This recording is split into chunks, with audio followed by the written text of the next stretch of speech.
Hello guys, welcome to the channel. Guys, this is a new series that we are starting. यहाँ पे हम लोग discuss करेंगे recently in questions that are being asked in different companies. So basically, though it's I'm going to show you the recent questions that are being asked in the companies, but यार ये है कि ये जो questions है ना, generally ये आप किसी भी टाइम पे देख सकते हो. मैंने अभी दिसंबर के क्वेश्चंस क्यूरेट किए हैं फॉर एम्फेसिस. बट अगर आप इसे 5-6 महीने बाद भी देख रहे हो ना, क्वेश्चंस चेंज नहीं होने वाले. If you are watching this video after even a 1 year, go through these questions because ये ना रेगुलर अकरिंग वाले क्वेश्चंस हैं. ठीक है, कॉन्करेंट हैश मैप वगैरह हो गया, वर्चुअल थ्रेड्स हो गया. तो ये क्वेश्चन, ये वीडियो जरूर देखिए one by one. I am providing time stamps for these questions also. अगर आपको पूरी वीडियो नहीं देखनी, just go through a question, watch the video. If not, if you don't want to watch this video, I have individually uploaded these questions as well. आप मेरी Java playlist, Java interview questions की playlist देख सकते हो. And एक एक video आपको देखना वो चेक कर सकते हो. सो स्टार्टिंग विद दिस वीडियो, यहाँ पे एम्फेसिस के रिसेंटली आस्क्ड क्वेश्चंस हैं जावा के for the role of senior Java developer. Mphasis एक इन्फोटेक कंपनी है, और ये ध्यान रखना है, इन्फोटेक में ना जावा स्प्रिंग बूट पे बहुत ज़्यादा घुसते हैं क्वेश्चंस में. ठीक है, डीप डाइव भी करते हैं. So this is a list of 10 question that was asked in a Java interview.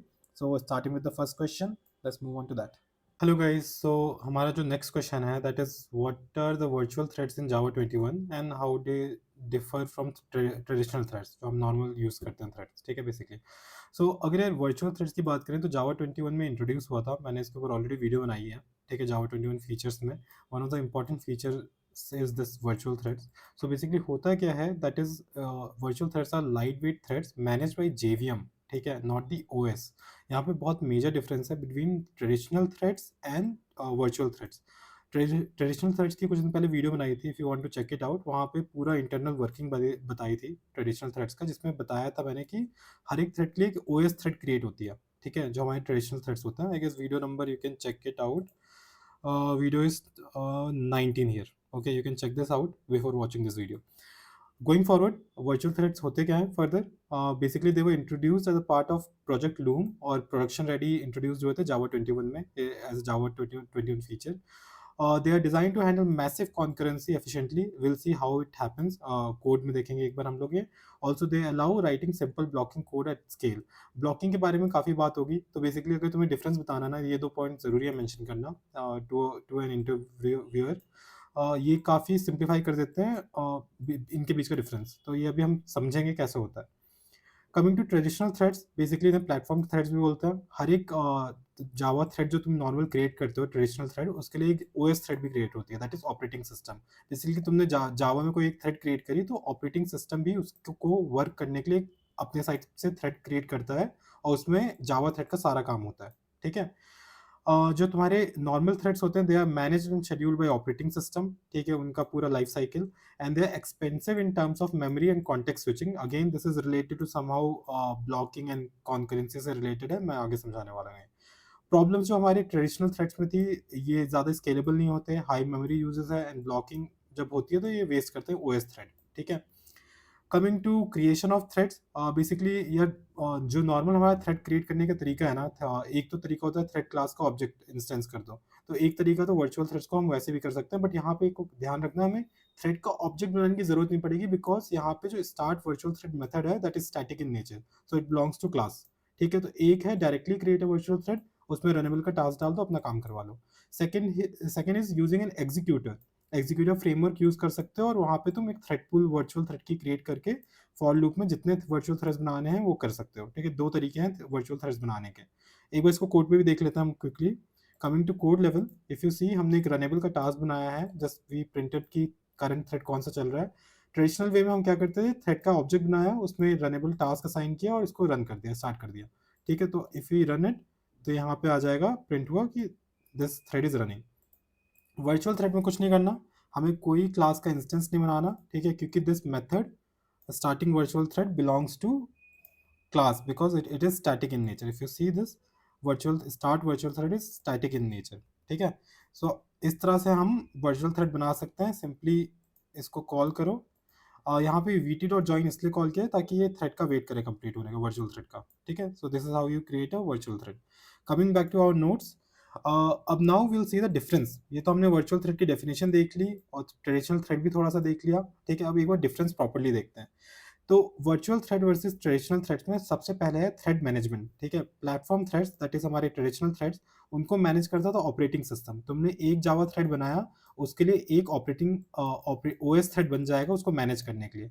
Java threads maps one to n OS thread, ठीक है। Where as virtual threads they are manage by JVM. JVM इनकी पूरी life cycle देखता है इनको continue करना, pause करना, stop करना। Multiple virtual threads run on a small pool of OS threads. अब देखो, जहाँ पे ट्रेडिशनल थ्रेड्स में एक थ्रेड के लिए एक ओएस थ्रेड बन रहा था, यहाँ पे मल्टीपल वर्चुअल थ्रेड्स के लिए बहुत low number of OS threads required होंगे, ठीक है। थ्रेड क्रिएशन कॉस्ट भी प्लेटफॉर्म थ्रेड्स के केस में काफ़ी एक्सपेंसिव है, क्योंकि एक जावा थ्रेड के लिए उस टाइम पे एक ओएस थ्रेड क्रिएट हो रहा है, ठीक है। पूरा प्रोसेस एक ओएस थ्रेड को क्रिएट करने में काफ़ी टाइम लगता है, ठीक है। बट वर्चुअल थ्रेड के केस में it's very cheap to create, क्योंकि हमारा जो ओएस थ्रेड है वो रीयूज हो जाता है वर्चुअल थ्रेड्स में, ठीक है। And it's also created entirely inside the JVM virtual thread. Memory uses platform sets में लार्ज मेमोरी यूज होती है। इसका भी एक रीजन है, क्योंकि अगेन सेम रीजन तुम बोल सकते हो कि एक जावा थ्रेड के लिए एक ओएस थ्रेड क्रिएट हो रहा है, तो एक ओएस थ्रेड पूरी जो मेमोरी उसमें रिक्वायर्ड है, जैसे 1 MB हुई या जो भी हुई, वो एक थ्रेड ले रहा है। ऐसे 1000 थ्रेड बना दिए तो 1000 MB ले रहा है। बट यहाँ पे वर्चुअल थ्रेड में तुम्हारे मल्टीपल वर्चुअल थ्रेड एक ही ओएस थ्रेड पे चल रहे होंगे। तो अगर एक ओएस थ्रेड 1 MB ले रहा है स्पेस चलने पे, तो मल्टीपल वर्चुअल थ्रेड उसी स्पेस में चल रहे होंगे, ठीक है। कमिंग टू ब्लॉकिंग बिहेवियर में अगर ट्रेडिशनल थ्रेड ब्लॉक हो जाता है तो वो काफ़ी टाइम हमारा जाता है और स्पेस उसमें वेस्ट होता है। बट वर्चुअल थ्रेड में क्या होता है, अगर ये ब्लॉक हो रहा है ना, तो ये वर्चुअल थ्रेड जेवीएम पार कर देता है और सडनली तुरंत ही दूसरा वर्चुअल थ्रेड लाके उसी ओएस थ्रेड पे चला देता है। सो इससे हमारा जो रिसोर्स का वेस्टेज नहीं होता। कमिंग टू स्केलेबिलिटी, जो पुराने थ्रेड्स हैं, that is traditional threads, they can handle only thousands of threads and limited by OS constraints, because operating system में भी तुम limited number of threads he create कर सकते हो यार, क्योंकि तुम्हारा भी स्पेस जा रहा है, वो मेमोरी यूज करेगा। Virtual threads where is they you can create 100 and million of threads in the same amount of memory, ठीक है। नाउ शेड्यूलिंग के केस में जो हमारे पुराने थ्रेड्स होते हैं उनको ओएस शेड्यूल करता है उनका life cycle, but virtual threads में it is managed by JVM, ठीक है। कॉन्टेक्स्ट स्विचिंग इसमें चीपर हो जाती है हमारे केस में। Now coming to the blocking part, जिससे आपको काफ़ी चीज़ें समझ में आएंगी। पहले तो ब्लॉकिंग होता क्या है, ठीक है। ब्लॉकिंग बेसिकली मीन्स कि जो थ्रेड है हमारी वेटिंग स्टेट में है, मे बी डीबी कॉल के लिए, एचटीटीपी कॉल के लिए, स्लीप करवा दिया है, reading, it is reading a file. So while waiting the thread does not do any useful work, ठीक है। सो ट्रेडिशनल वाले में क्या होता था, ट्रेडिशनल थ्रेड्स में एक जावा थ्रेड के लिए एक ओएस थ्रेड है, और सपोज करो तुमने थ्रेड डॉट स्लीप कॉल किया 2 सेकंड के लिए, तो इसमें क्या होता है, थ्रेड जावा थ्रेड जो होता है calls the sleep method, OS thread goes into waiting state इस टाइम पे, और इस टाइम पे OS thread will not be doing anything, वो कुछ नहीं कर रहा, बैठा हुआ है वेला, ठीक है। It can not run other work also, because वो सिर्फ असाइन है इसी थ्रेड के लिए, एक ही थ्रेड के लिए, बट स्टिल मेमोरी भी कंज्यूम कर रहा है अपने एग्जिस्टेंस की, ठीक है। तो यहाँ पे ओएस थ्रेड 2 सेकंड के लिए ब्लॉक था। अब सपोज करो ऐसे तुम्हारे पास 500 थ्रेड है जो कुछ किसी ना किसी काम के लिए वेट कर रहे हैं, API call, DB call. 500 thread तुम्हारी मेमोरी में बैठे हुए हैं, they are not doing anything and they are consuming memory also. उतने टाइम में बाकी जो थ्रेड्स है जो काम कर सकते हैं, तो वो भी वेट कर रहे हैं इसकी वजह से। So it in this case app can slow down और क्रैश, ठीक है। अब ये छोटा सा एग्जांपल अटैच किया है, बेसिकली एक फॉर लूप लगा दिया 1000 थ्रेड्स का, और यहाँ पे स्लीप लगा दिया है। इसी को तुम अगर कोड तुम लिखो अपने सिस्टम पे, एंड यहाँ पे 1000 बजाय 10,000 कर दो नंबर ऑफ थ्रेड, तुम्हारा ओएस बैठ जाना है, ठीक है, यहीं पे। Just same thing I have written what I have said here. Next coming to virtual thread, यहाँ पे क्या चेंज हो जाता है, ठीक है। यहाँ पे तुम मल्टीपल वर्चुअल थ्रेड बनाओगे जिसके लिए सिर्फ कुछ ही ओएस थ्रेड यूज होंगे, ठीक है। यहाँ पे अगर तुम थ्रेड डॉट स्लीप कॉल कर रहे हो, तो यहाँ पे इंटरनली क्या होता है, virtual thread calls the sleep method, JVM basically says कि okay if you are waiting step aside I will park you, till then कोई और रन करेगा तुम्हारी जगह। Virtual thread is parked, pause in this case, JVM pause कर देता है, OS thread जो उसको असाइन था वो रिलीज हो जाता है और किसी और थ्रेड के पास, वर्चुअल थ्रेड के पास चला जाएगा। OS thread starts running another virtual thread, so no OS thread is blocked here. कोई मेमोरी वेस्ट नहीं हो रही, ना कोई रिसोर्स का टाइम वेस्ट हो रहा है। तो सेम कोड है यहाँ पे, बस हमने वर्चुअल थ्रेड क्रिएट किया है, 1000 वर्चुअल थ्रेड। यहाँ पे 10,000 लिख दो, 1 लाख लिख दो, तब भी एक कोड काम कर जाएगा, ठीक है। So this is it, this is the difference between virtual thread and traditional thread. And interview के लिए आपको डिफरेंस के कुछ पॉइंट्स बोल देने हैं और ब्लॉकिंग का केस समझा देना है। So your interview is clear for this question. Let's move to next question now. Okay guys, so next question जो हमारा है ठीक है, काफ़ी ये ना काफ़ी आजकल ये काफ़ी नया क्वेश्चन है जो पूछा जाता है, ठीक है? यूजुअली तुम्हें स्ट्रीम्स, लैम्डास इन्हीं पे क्वेश्चन मिलते हैं क्योंकि वो जावा 8 से आ रहे हैं, ठीक है? लेकिन रिकॉर्ड्स का क्वेश्चन काफ़ी टाइम से ना ये भी इंक्लूड होने लग गया अब इंटरव्यूज़ में, तो थोड़ा ध्यान देना, समझना इस बात को, ठीक है? How Java records improve DTO handling, बड़ा बेसिक क्वेश्चन है, इसका रीज़न सुन लो। बेसिकली डीटीओ क्या होता है? डेटा ट्रांसफर ऑब्जेक्ट्स होते हैं, वो यूजुअली बोरिंग कंटेनर्स हमारे और जिसमें फील्ड होता है, कंस्ट्रक्टर होता है, गेटर होता है, equals, hash code and to string. And 90% of that code is pure boilerplate, तुम्हें दिख रहा होगा कोड वहाँ पे। तो इसको रिजॉल्व करने के लिए अभी तुम लोग कहोगे भाई लॉम्बॉक यूज़ कर सकते हैं हम एज अ डिपेंडेंसी, है ना? सही बात है, एकदम अच्छी बात है। लेकिन जावा एक चीज़ और प्रोवाइड करता है, रिकॉर्ड, ठीक है? अब रिकॉर्ड का यूज़ क्या है ये देखो। रिकॉर्ड कैसे काम करता है देखो, रिकॉर्ड के केस में बॉयलर प्लेट होता ही नहीं है, वो ऑटो जनरेट करता है सब कुछ। नॉर्मल डीटी जो हम लिखते हैं कुछ इस तरह से लिखते हैं, हमने फील्ड्स डिफाइन कर दी, उसके गेटर्स डिफाइन कर दिए, हैश कोड स्ट्रिंग डिफाइन कर दिया। बट रिकॉर्ड हमें बस लिखना है इतना, ठीक है? एक नाम देना है उसको, पब्लिक रिकॉर्ड, एंड नाम देना है उस डीटीओ को, देन उसमें क्या क्या फील्ड है उनका टाइप इतना लिख दिया। जावा अपने आप ही कंस्ट्रक्टर डिफाइन करेगा, गेटर्स जनरेट कर देगा, मतलब जनरेट तुम्हें दिखेगा नहीं but it will be valid whenever it's needed, it will be there, ठीक है? गेटर्स हो जाएंगे equals, hash code, to string. Lombok का यूज नहीं करना है, कोई hand written boiler plate code नहीं है, ठीक है? अब यहाँ देखना, मैंने गेटर्स का नाम लिया, सेटर्स का नाम नहीं लिया, उस पे आऊंगा अभी मैं बाद में। अच्छा, अब सेकंड पॉइंट है, इसमें बिल्ट इन इम्यूटेबिलिटी होती है। इम्यूटेबिलिटी अगेन आ गया, हमने एक दो इंटरव्यू वीडियो पहले भी देखा था इम्यूटेबिलिटी के बारे में, और स्ट्रिंग के केस में देखा था। होता क्या है जो चेंज ना हो सके इम्यूटेबिलिटी। तो रिकॉर्ड सर अपने आप ही इम्यूटेबल होते हैं, ठीक है? इनके क्योंकि फील्ड्स जो जनरेट होते हैं प्राइवेट होते हैं, ठीक है? इनमें कोई सेटर नहीं होता, मैंने यहाँ बोला भी सिर्फ गेटर जनरेट करता है, सेटर नहीं होता। Also one they are created, their state can not change, ठीक है? This is perfect for DTOs because DTOs usually represent a snapshot of data, not changeable domain objects। एकदम सही बात है, ठीक है? क्योंकि एंटिटी नहीं होते, वो स्नैपशॉट है उस एंटिटी के। Third point is better readability of API layers. देखो पॉइंट तुम्हें इंटरव्यू में बताने हैं, तुम दो तीन पॉइंट बताओ, वो काफ़ी है, ठीक है? लेकिन ये समझो पॉइंट्स, बाकी points. The third point is it is better readability in API layers होता है इसका, कि अगर तुमने एपीआई लेयर में पता है ये यूजर डीटीओ जो है वो रिकॉर्ड है, तो बंदे को पहले पता होगा कि इसका सेटर है या नहीं है, ठीक है? ये इम्यूटेबल टाइप है, तो ये चीज़ हमें पहले से पता चल जाती है। तो this looks clean, predictable and light weight, and developers instantly know this is just a data, ठीक है?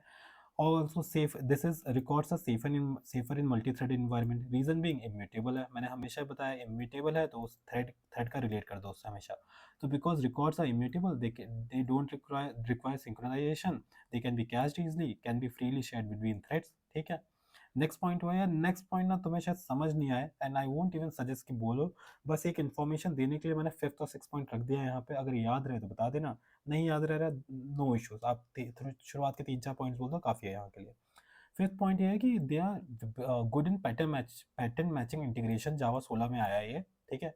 तो यहाँ पे क्या है, object instance of user D two, ये करने पे ना बड़ी आसानी से मैच हो जाएगा ऑब्जेक्ट इससे, और इसमें कोई गेटर की जरूरत नहीं होगी, डिकंस्ट्रक्शन अपने आप हो जाता है, ठीक है? ये बस इतना सा है। सिक्स पॉइंट है कि records are very great for serialisation frameworks, Jackson, Gson, Spring WebFlux, Micronaut, Quarkus, ठीक है? रिकॉर्ड्स आराम से सीरियलाइज कर देते हैं क्योंकि इनमें कैनोनिकल कंस्ट्रक्टर होता है। ये कैनोनिकल कंस्ट्रक्टर क्या है?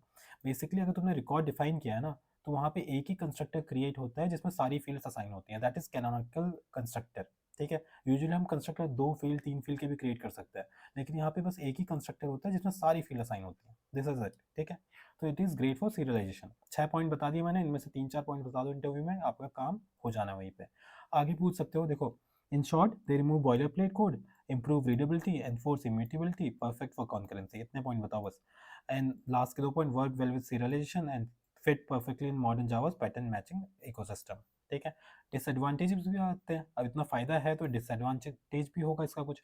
तो basically records are immutable, they can not change, अगर हमें कभी कुछ चेंज करना पड़े वो हो ही नहीं सकता कोई फील्ड की वैल्यू।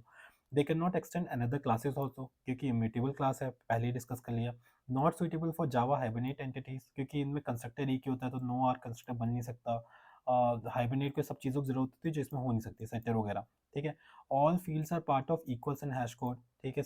कभी कभी हमें सारे फील्ड्स नहीं चाहिए होते वहाँ भी, एंड कोई कस्टमाइजिंग गेटर नहीं कर सकते हम। गेटर्स का जो नेम होता है ना, इनका एक डिफाइंड नेम है, जैसे कोई नेम करके फील्ड बनाई है तो उस गेटर का नाम फील्ड नेम होगा, और हम गेटर ऐसे गेट नेम और समथिंग लाइक दैट नहीं कर सकते, तो कोई कस्टमाइजेशन नहीं हो सकता। So when not to use records, basically disadvantage का एक्सटेंशन मैंने कर दिया यहाँ पे। इनको अवॉइड करो जब तुम्हें इम्यूटेबिलिटी चाहिए हो, या बिल्डिंग डेटाबेस एंटिटीज बनानी हो तब इनको यूज नहीं करना रिकॉर्ड्स को। इनहेरिटेंस चाहिए रिकॉर्ड्स मत यूज करना तब। You need custom getter names तब उस केस में यूज मत करना records. Require framework compatibility with Java beans, need complex internal state, want to exclude fields from equality and dot toString. Okay, so this is about records and how they improve DTOs. ठीक है, how they improve DTO handling. So this is it. Let's meet in next question. Okay guys, so next question is very simple. ठीक है, difference between optional dot get, optional dot else and optional dot else throw. ठीक है, सबसे पहले optional dot get देखते हैं. Basically ये क्या करता है, directly returns the value inside the optional. तुमने कोई optional बनाया है, अभी example दिखाने वाला हूँ मैं, तो उसमें जो भी वैल्यू आ रही होगी वो डायरेक्टली रिटर्न कर देता है। लेकिन प्रॉब्लम यहाँ पे ये है कि अगर वैल्यू एब्सेंट है तो वहाँ पे एक्सेप्शन आ जाता है और प्रोग्राम वहीं रुक जाएगा, तो या तो तुम्हें चेक डालना होगा। बेसिकली यार ऑप्शनल का जो यूज है ना, वो ये उसका पर्पज ही खत्म कर देता है। ठीक है, अगर तुमने directly optional dot gate use कर लिया, तो सपोज करो ऐसे कोई ऑप्शनल बना है, ऑप्शनल डॉट एम्प्टी करके कुछ वैल्यूज नहीं है, and you try to get optional dot get. ठीक है, कोई स्ट्रिंग वैल्यू तो है नहीं, तो इस केस में एक्सेप्शन आ जाएगा, नो सच एलिमेंट एक्सेप्शन। तो यार वैसे इसे यूज ही नहीं करना चाहिए कभी भी डायरेक्टली। ठीक है, इसका एक रीजन भी बताया जाएगा, मैं एक बार एग्जांपल आपको शो करता हूँ। If you come to code here, basically यहाँ पे हमारे पास स्ट्रिंग नेम्स हैं। ठीक है, हमने एक सर्च वेरिएबल बना लिया जिसमें हमें सर्च करना है Java out of this string list. ठीक है, हमने एक ऑप्शनल बनाया after streaming over the names list. ठीक है, names if names dot equals to search value. ठीक है, तो हमें सबसे पहला दे दो जो भी वैल्यू है। तो अभी हम ऑप्शनल डॉट गेट को देखते हैं एक बार। ठीक है, ये हमने इसको अनकमेंट करते हैं कोड को क्विकली। तो if I do right now, if I do this, तो यहाँ पे अगर देखोगे ना, आपको एक पॉजिटिव वैल्यू मिलेगी। अगर आ रहा है तो ये ऑप्शनल डॉट गेट कर देगा, इससे बेसिकली जावा मिल रहा है। तो हमने चलाया यूजिंग गेट, जावा मिल गया। लेकिन सपोज करो मैंने इस सर्च की वैल्यू चेंज कर दी और यहाँ पे I write it some different value, तो इस केस में क्या होगा, ये देखो प्रोग्राम खत्म नहीं हुआ उसके पहले ये फट गया कोड। ठीक है, नो सच एलिमेंट एक्सेप्शन आ गया। ठीक है, so this is optional dot get. ठीक है, now coming to the next one. Next one is optional dot else. ठीक है, और इसमें एल्स में क्या होता है वो मैं बताता हूँ अभी आपको। तो ये क्या करता है, ये it returns the value if it is present, otherwise it returns a default value. ठीक है, तो अगर सपोज करो ऑप्शनल मैंने ऐसे बनाया है, स्ट्रिंग चाहिए, ऑप्शनल डॉट एम्प्टी है, कोई वैल्यू नहीं उस ऑप्शनल में, तो यहाँ पे वैल्यू में क्या होगा, इसे कुछ इसकी वैल्यू डिफॉल्ट आ जाएगी क्योंकि इसे यहाँ से ऑप्ट से कोई वैल्यू नहीं मिली। ठीक है, इसे हमें यूज कब करना चाहिए, जब डिफॉल्ट वैल्यू हमारी चीप हो और कोई साइड इफेक्ट नहीं हो। रीजन बीइंग, डिफॉल्ट वैल्यू यहाँ पे स्ट्रिंग होनी चाहिए, और ये आप ना यहाँ पे कोई फंक्शन भी दे सकते हो जो स्ट्रिंग रिटर्न कर रहा हो। तो चीप का मतलब ये है कि जो आप फंक्शन यहाँ पास कर रहे हो, अगर उसमें कुछ ज्यादा कैलकुलेशंस नहीं हो रहे हो और कुछ साइड इफेक्ट ना हो कि कहीं एक्सेप्शन थ्रो हो जाए, तब इस ऑप्शनल डॉट एल्स को यूज करो। मैं एग्जांपल दिखाता हूँ तब ज्यादा समझ में आएगा। Coming to this example, let's comment out the old code and let's use right now optional dot else का केस। ठीक है, so if you see here, यहाँ पे हम सेम काम कर रहे हैं। तो अभी तो इसको जावा की वैल्यू मिल गई तो इसने जावा प्रिंट कर दिया है। ठीक है, राइट नाउ अब सपोज करो कि मैं जावा के बजाय डिफरेंट वैल्यू रखता हूँ, तो इसको ASD तो मिल नहीं रहा लिस्ट में, तो यहाँ पे क्या प्रिंट करेगा, नॉट फाउंड। ठीक है, ये समझ में आ गया आपको कि इसको जावा नहीं मिला तो इसने default value not found print कर दी। लेकिन अब इसके केस पे आता है, जो एल्स का जो पार्ट है ना, जो डिफॉल्ट वैल्यू वाला पार्ट, यहाँ पे सबसे बड़ा बॉटलनेक ये है कि आपको चाहे वैल्यू मिल जाए ना मिल जाए, हाँ नहीं नहीं मिलेगी तो डिफॉल्ट वाली वैल्यू तो आनी है, या फंक्शन जो भी होगा एग्जीक्यूट होगा। लेकिन अगर आपको वैल्यू मिल भी रही है तब भी ये फंक्शन जो है ना एल्स के केस में वो एग्जीक्यूट होना ही है। उसकी वैल्यू प्रिंट नहीं होगी लेकिन उसका एग्जीक्यूशन पक्का होगा। ठीक है, तो इसको बहुत केयरफुली यूज करना होता है जब एक्सट्रीम यूज हो और तुम्हें पता है डिफॉल्ट वैल्यू बहुत सिंपल सी वैल्यू आनी है। So default value is eagerly created even if optional has a value. ठीक है, हियर एक्सपेंसिव जो मेथड हमने पास किया वो तब भी रन करेगा। एक बार कोड में देखते हैं होता कैसे है ये। ठीक है, मैं यहाँ आपको सेकेंड एग्जाम्पल दिखाता हूँ डॉट और एल्स का। तो बेसिकली सपोज करो मुझे वैल्यू यहाँ पे अभी नहीं मिल रही है, तो यहाँ पे एक्सपेंसिव मेथड जो हमने डिफाइन किया है यहाँ पे वो रन करेगा। तो यहाँ पे एक प्रिंट आउट लगाया है, didn't find the value so getting the default value, और डिफॉल्ट में हेलो रिटर्न कर रहे हैं तो हेलो प्रिंट हो जाएगा। लेट्स रन द फंक्शन यहाँ पे, तो तुम देखोगे अभी इसको वैल्यू यहाँ मिली नहीं, doing didn't find the value so getting the default value is hello. Right now जब हमें वैल्यू नहीं मिली तब ऐसा केस हुआ। लेट्स डू वन थिंग, अब हम इसको वैल्यू देते हैं। अब हमने जावा वाला अनकमेंट कर दिया, इस केस में इसको जावा मिलेगा। तो अभी देखना, अगर अब मैंने इसको रन किया तो अभी क्या प्रिंट होगा, अभी यहाँ पे अभी यहाँ पे जो हमारा मेथड था उसका एस आउट तो प्रिंट हो रहा है, उसके अंदर जो फंक्शनैलिटीज़ हैं वो सारा काम हो रहा है। अगर यहाँ पे कोई कॉम्प्लेक्स कैलकुलेशन होती वो भी एग्जीक्यूट हो रही होती, और फाइनली जो स्ट्रिंग वैल्यू आ रही होती वो प्रिंट नहीं होगी अगर आपको ऑप्शनल से वैल्यू मिल गई। इस केस में हमें ऑप्शनल की वैल्यू मिल गई, यहाँ पे जावा आ रहा है, जावा मिल गया, लेकिन जो उसके अंदर मेथड पास हुआ है ना और एल्स में वो एग्जीक्यूट हुआ है लेकिन उसकी वैल्यू प्रिंट नहीं हुई। तो सपोज करो यहाँ पे कोई फॉर लूप लगा होता है इन्फिनाइट लूप वाला, तो इस केस में ये बहुत बड़ा बॉटलनेक हो जाता है यहाँ पे। तो या ये ऐसी डिफ़ॉल्ट वैल्यूज़ हमें नहीं लानी है, बहुत सिंपल से डिफ़ॉल्ट वैल्यू तभी और एल्स को यूज़ करना है, ठीक है? Now coming to the last one and third one, that is or else throw. तो बेसिकली थ्रो से तुम्हें पता ही चल रहा है एक्सेप्शन थ्रो होगा यहाँ पे अगर वैल्यू नहीं मिल रही। तो what it does is returns the value if it is present, otherwise throws an exception. For example यहाँ पे 2 एग्ज़ाम्पल प्रिंट किया है मैंने। यहाँ पे अगर ऑप्शनल डॉट आपका है एम्प्टी किया है, इसमें कुछ मिल नहीं रहा होगा optional dot or else throw में, तो यहाँ पे एक्सेप्शन थ्रो कर देगा, no such element exception. This is a good thing कि आपको एक्सेप्शन आ रहा है, दिस इज एक्सपेक्टेड, ठीक है? अब इसमें आप क्या कर सकते हो, आप कस्टम एक्सेप्शन भी डाल सकते हो इस तरह से, ठीक है? अगर कुछ वैल्यू मिसिंग है तो आप अपने कस्टम एक्सेप्शन भी बना सकते हो। तो इसको तब यूज करना है जब वैल्यू इज मैंडेटरी और absence is a bug not a default case, ठीक है? Now comparing all these three ones, जो हमारा मेथड है, if value is present it returns a value, or else भी returns a value, or and all or else throw also returns a value. इन तीनों का ये चीज सेम है, बट वैल्यू जब एब्सेंट है तो first one throws an exception, second one or else returns a default value, third one or else throws an exception, ठीक है?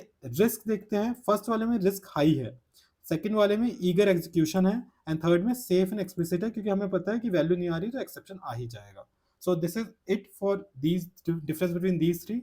Let's move to next question.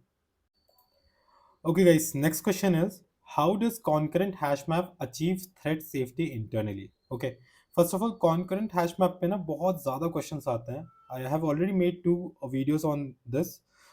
If you want to watch, you can watch. First of all, let me check video number 17, difference between concurrent hash map versus hash table. Second is concurrent hash map पे properly एक video बनाई है, video number 11. So you can go and watch those videos and come to this one that I'm going to explain you right now. So basically यहाँ पे पूछा गया है कि concurrent hash map internally thread safety कैसे रखता है, ठीक है? इसका सिंपल सा स्टोरी है, बेसिकली एक ही लाइन में बता सकते हो कि ये जो लॉक लगाता है ना पूरे मैप पे नहीं लगाता, एंड बेसिकली कुछ स्मॉल स्मॉल सेगमेंट्स पे लगाता है, not even exactly segments, buckets कह सकते हैं, I will explain slowly. And it avoids one big lock and lets many threads to work at the same time, ठीक है? This is the one line you can say at the starting. Now let's see the reason क्या है इसका। So concurrent hash map is thread safe without synchronising the whole map, सबसे important point है। It achieves this by using these 4 points, ठीक है? These 4 ways. First is fine grain locking, bucket level locking. तो क्या होता है ना कि कॉन्करेंट हैश मैप में बेसिकली डिफरेंट डिफरेंट बकेट्स हैं, ठीक है? इन बकेट्स को ये जब काम करता है, कोई थ्रेड अप्रोच कर रहा है तो ये एक बकेट पे लॉकिंग करता है इंस्टेड ऑफ पूरे मैप पे, पूरे मैप पे नहीं करता, एक एक बकेट पे लॉकिंग करेगा, ठीक है? Second point is compare and swap operations. तो ये हमारे राइट के टाइम पे यूज होता है, जब उस कॉन्करेंट हैश में हम राइट करने आ रहे होते हैं। तो कंपेयर एंड स्वैप का बेसिक एक सिंपल सा मतलब है कि मैं इस बकेट में राइट तभी करूंगा अगर ये पहले एक्सेस नहीं हुआ है, ठीक है? It's a very simple logic, I will explain further when we go into writing वाला टॉपिक पे। Third point is volatile memory guarantees है इसमें। कि वॉलेटाइल का मतलब यह है कि अगर कोई फील्ड वॉलेटाइल है, उसको अगर हम अपडेट कर रहे हैं तो उसका जो लेटेस्ट वैल्यू होगा वो सारे थ्रेड को मिलेगा, ठीक है? वॉलेटाइल कीवर्ड हमें गारंटी देता है। And fourth one is lock free reads, कि अगर तुम मैप से कोई गेट ऑपरेशन कर रहे हो, वैल्यू रीड करना चाह रहे हो, तो वहां पे लॉकिंग नहीं लगेगी, इंस्टेंटली थ्रेड्स को वैल्यू मिल जाएगी, ठीक है? So multiple threads can read and write simultaneously without stepping on each other toes, ठीक है? नाउ कमिंग टू जावा 7 में कैसे काम करता था उसका एक छोटा सा एक्सप्लेनेशन देखते हैं, then will come on Java 8 plus में कैसे काम कर रहा है। जावा 7 में क्या था, मैप्स जो थे सेगमेंट बेस्ड लॉगिंग थी। पूरे मैप को हम डिवाइड कर देते थे मल्टीपल सेगमेंट्स में, ठीक है, सेक्टर्स में, और हर एक सेगमेंट का अपना एक लॉग था, ठीक है? Threads modifying different segments could run in parallel, कि जो थ्रेड सेगमेंट 1 में काम कर रहा है और कोई 2 में काम कर रहा है, वो पैरेलली रन कर सकते थे, ठीक है? लेकिन अगर दो थ्रेड्स एक ही सेगमेंट में काम कर रहे हैं तो उन्हें एक दूसरे के लिए वेट करना पड़ेगा। This was a good improvement over hash table, but still limited by number of segments, कि अगर 3 ही सेगमेंट हैं तो 3 सेगमेंट है, 6 थ्रेड है, तो वहां पे कुछ ना कुछ स्लो तो हो ही जाएगा ना। Now coming to Java 8 plus, तो जावा 8 में सेगमेंट्स प्रॉपर्ली रिमूव कर दिए गए, इंस्टेड ऑफ वहां पे बकेट का लॉजिक लाया गया। बकेट का इम्प्लीमेंटेशन कुछ ऐसा था कि internally look like hash map only, ठीक है, यहाँ पे ये ऐसे हैश मैप डिफाइंड है, और each bucket can be a link list and और अ रेड ब्लैक ट्री, ठीक है, जब कोलिजन ज़्यादा बढ़ते हैं। हैश मैप में भी सिंपल यही होता है, और कॉन्करेंट हैश मैप में भी सेम चीज़ है। तो यहाँ पे बकेट क्या है बेसिकली, देखो यार, ये हमने एक डीएस बनाया है, डेटा स्ट्रक्चर बनाया है, जिसमें इसमें हर एक इंडेक्स इसकी एक बकेट है। जैसे इंडेक्स 0, इंडेक्स 1, इंडेक्स 2, हर एक बकेट है, ठीक है, एक एक बकेट डिफाइंड है। अब यहाँ पे आते हैं हम लोग इसके बारे में फर्दर। इंटरनल स्ट्रक्चर हमने डिस्कस कर लिया कॉन्करेंट हैश मैप का कैसा है। यहाँ पे जो रीड्स होते हैं that are completely lock free. जब तुम गेट ऑपरेशन करोगे वहाँ पे कोई लॉक नहीं लगेगा। तो ये सेफ इसलिए है क्योंकि नोड जो है ना, एक एक जो नोड है, बकेट है, वो वॉलेटाइल फील्ड है, ठीक है, तो उसमें जो भी लेटेस्ट अपडेट होगा वही सारे थ्रेड्स को मिलेगा। और basically volatile guarantees visibility across threads and no partial reads are there, ठीक है। अब coming to writes, write uses CAS first, that is compare and swap first and lock only if needed. इसका मतलब है कि कंपेयर एंड स्वैप फर्स्ट का मतलब है कि वो चेक करेगा बकेट अगर पहले से एक्सेस नहीं है, बकेट की वैल्यू नल है, तो CAS ट्राई करेगा। लेकिन अगर बकेट में कोई वैल्यू ऑलरेडी प्रेजेंट है तो पहले उस पर लॉक लगाएगा, देन उस पर कुछ वैल्यू राइट करेगा। सो जब हम पुट ऑपरेशन कर रहे होते हैं, there are two steps. First it will try CS, that is compare and swap. अगर बकेट एम्प्टी है तो insert using compare and swap, यहाँ पे कोई लॉक इन्वॉल्व नहीं होगा, CS succeeds then it is done. Step 2 is वो देखेगा अगर बकेट में ऑलरेडी डेटा है तो बकेट पे लॉक लगाएगा, ना कि एंटायर मैप में। अगेन मैंने बताया था कि पूरा मैप ऐसे है, उसमें हर एक इंडेक्स एक हमारा बकेट है, तो वो बकेट पे लॉकिंग लगाएगा, ना कि पूरे मैप पे, ठीक है। नाउ यहाँ पे two threads if they are writing to different buckets, कोई ब्लॉकिंग नहीं होनी, सब वो अपने अपने बकेट पे अपने अपने इंडेक्स पे अपना राइट कर सकते हैं। Only threads hitting the same bucket, उनको लाइक काइंड ऑफ कॉम्पिटिशन करना पड़ता है, एक दूसरे का वेट करना पड़ता है, जो चीज़ काइंड ऑफ सेगमेंट में भी हो रही थी, ठीक है। अब देखो, अगेन ये ओवरऑल एक्सप्लेनेशन था कि इंटरनली इंप्लीमेंट कैसे कर रहा है, तुम्हें इंटरव्यू में बताना है तो तुम्हें ये 4 पॉइंट्स स्पेशली ध्यान रखना है। Fine grain locking, that is bucket level locking है। कंपेयर एंड स्वैप ऑपरेशंस है during right. Volatile memory guarantees है कि एक जो रीड हो रहा है वो सारे थ्रेड्स को एकदम लेटेस्ट मिलेगा, सेम वैल्यू मिलेगा। एंड लॉक फ्री रीड्स हैं। So if you answer these 4 points for this question, you are done with this question. Hello guys, so हमारा next question is what are switch expressions and how are they different from switch statements. ठीक है, बहुत ही simple question है, but यहाँ पे लोग generally confuse हो जाते हैं what are expression and statements, ठीक है। तो अभी तक जनरली जो ज़्यादातर जनता ने यूज़ किया है दैट इज स्विच स्टेटमेंट। उस केस में क्या करते हैं हम स्विच डिफाइन करते हैं on the case to case basis. जो हमारा काम कोड का एग्जीक्यूशन होता है वो करवाते हैं, ब्रेक करवाते हैं, एंड दैट इज डन। तो this is called switch statement, ठीक है। ये अभी तक हम यूज़ करते आए हैं, and expression is comparatively new thing that has come into the market. तो पहले स्टेटमेंट देख लेते हैं, एक bar code kind of revise कर लेते हैं। ये हमारा स्विच स्टेटमेंट हो गया, एंड अगर if we want to look into the code, will go into the code after going through the theory once. So यहाँ पे स्टेटमेंट के साथ प्रॉब्लम ये है कि you must always remember to put break, ठीक है। अगर यहाँ पे ब्रिक नहीं लगा है तो अगर आपको केस 1 चाहिए और आपने ब्रिक नहीं लगाया तो ये केस 2 में भी चला जाएगा जब तक से ब्रिक नहीं मिलेगा, ठीक है। काफ़ी ज़्यादा कोड लिखना पड़ता है इसमें। Also it can not return a value. तुम यहाँ पे रिटर्न लिखने को लिख सकते हो रिटर्न, लेकिन उसका भी एक kind of it's not a good practice to write return in switch unless you want to return out of the method. ये मैं केस अभी समझाऊंगा कि रिटर्न क्यों नहीं लिखना चाहिए स्विच में, ठीक है। And fall through happens when you unless you stop it. Fall through का मतलब वही चीज़ मैंने जो इनिशियली बताई कि अगर आपने ब्रेक नहीं लिखा तो एक केस से दूसरे केस में चला जाएगा, ठीक है। And now let's moving on to switch expression here. Switch expression Java 14 के बाद से आया है। तो basically it's switch expression is a switch which returns a value, ठीक है। ये असाइनमेंट के लिए यूज होता है। अगर आप यहाँ कोड एग्जांपल देखो तो ये स्विच की तरह ही काम कर रहा है। हमारे पास केसेस हैं, बट ये केस टू केस बेसिस पे ये वैल्यू रिटर्न करता है। अगर केस 1 है तो it will return a Monday, it will assign this Monday to this variable name, ठीक है। Why this is better, because यहाँ पे कोई ब्रेक नहीं लगाना होता है, ऑटोमेटिक रिटर्न कर देता है। कोई फॉल थ्रू नहीं होगा, बिकॉज फॉल थ्रू का मतलब एक केस से दूसरे केस में नहीं जाएगा। अगर अनलेस तुमने कुछ और कोड लिखा हो कि लॉजिक ही ऐसा हो कि एक केस से दूसरे केस में जाना हो। It always returns a value, ठीक है, and shorter and more readable, ठीक है। ये बेसिक सा डिफरेंस है इन दोनों के बीच में। Let's go through the code once and फिर मैं इसके ऊपर और क्वेश्चंस बताता हूँ। कमिंग टू कोड हियर, ये अगर आप देखोगे हमारा नॉर्मल स्विच स्टेटमेंट है। स्टेटमेंट यार कभी भी वैल्यू रिटर्न नहीं कर पाएगा, ये ध्यान रखना। स्टेटमेंट डज इट्स वर्क, आप रिटर्न लगाने को लगा दोगे, मैं वो एग्जांपल भी करके दिखाऊंगा, but it's not a good practice. So एक बार जस्ट स्विच स्टेटमेंट देखते हैं हम लोग। यहाँ पे डे की वैल्यू 2 है, so it will go into case 2, it will assign the name equals to Tuesday, ठीक है, नेम को। और ये प्रिंट कर देगा नेम यहाँ पे। If you see the code here, हमने रन किया, ट्यूजडे प्रिंट हो गया, ठीक है। अगर मैं यहाँ पे डे को 1 कर दूँ तो it will print Monday. If you put any random value, जो कि केस है ही नहीं 13, तो it will print the default value, ठीक है। This is switch statement. Now coming to switch expression after this, let's comment out this code. Switch expression में क्या हो रहा है, डायरेक्टली वैल्यू, अभी यहाँ आपको ज़्यादा डिफरेंस दिख नहीं रहा होगा, बेसिकली लग रहा होगा काम सेम ही हो रहा है, ठीक है। यहाँ पे अगर मैं प्रिंट करूँ तो एक्सप्रेशन में क्या हो रहा है, यहाँ पे एक्सप्रेशन चल रहा है, सेकंड वैल्यू चल रही है, और यहाँ से सेकंड पे नेम टू में ट्यूजडे साइन हो गया, नेम प्रिंट हो गया, ठीक है। Now let's go into theory again and let's see the major difference अभी कब दिखेगा, ठीक है। अभी फिर से स्विच एक्सप्रेशन पे आते हैं हम लोग। तो स्विच एक्सप्रेशन में अभी आपने ये कोड देखा, तो यहाँ पे बस केस के हिसाब से एक वैल्यू रिटर्न हो जा रही है, you don't have to write return here. But can we write multiple lines in this code switch expression, कि हमें कुछ फर्दर प्रोसेसिंग करके फिर वैल्यू रिटर्न करनी हो? Yes, we can write it. And उस केस में अगर आपने केस टू केस बेसिस पे कुछ वैल्यूज फर्दर प्रोसेसिंग करनी है, ठीक है, बिजनेस लॉजिक एग्जीक्यूट करना है, वो कर सकते हो, बट फाइनली एक वैल्यू रिटर्न करोगे। और यहाँ अगर आप नोटिस करोगे तो यहाँ हमने यील्ड यूज़ किया है, नॉट रिटर्न। तो स्विच एक्सप्रेशन में हमें वैल्यू रिटर्न करने के लिए यील्ड यूज़ करना होता है, ना कि रिटर्न। अगर आपने रिटर्न लिखा ना, वो गलत हो जाएगा। उसका भी रीज़न मैं बस बताने वाला हूँ coming to this in this section. So simple सा क्वेश्चन है ये, अलग से इंटरव्यू क्वेश्चन भी आ सकता है। Can we use return in switch expression? So basically you can not use return inside a switch expression block, because return exits the method, not the switch expression, ठीक है।